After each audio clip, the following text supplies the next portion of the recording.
Hi guys, welcome to the channel. In today's video, I'm going to show you how you can delete Microsoft account permanently. So you simply need to open your Microsoft account and click on your info.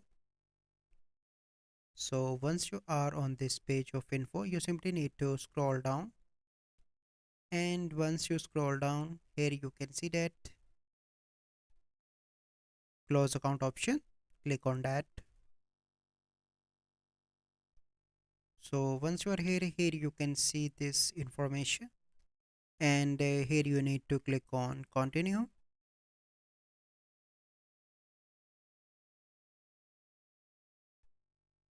So here you can see that learn about closing Microsoft account.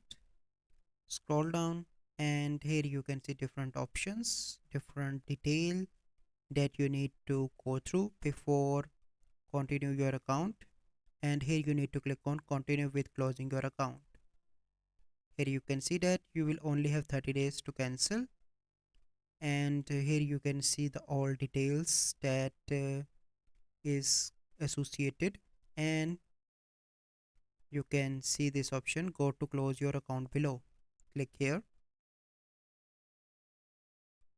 So select your account to verify your identity, and here you need to add the code that you will can receive on your Gmail. So let me enter this code first.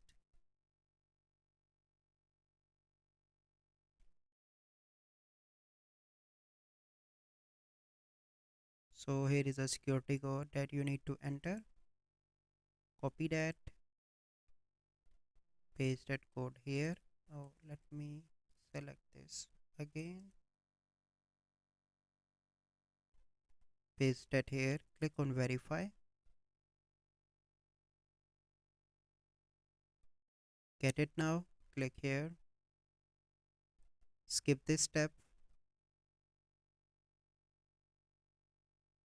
and now you are on the close page.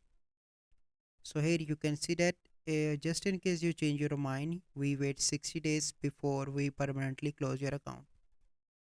Click on next again, select all these boxes like this. Here you need to select a reason, and here you need to click on mark account for closure, and after that your account will be closed. So this is the process how you can delete Microsoft account permanently. So I hope you find this video helpful. If you find this video helpful, must like this video, subscribe to our YouTube channel for future videos. We'll see you in the next video. Thank you. Have a good day.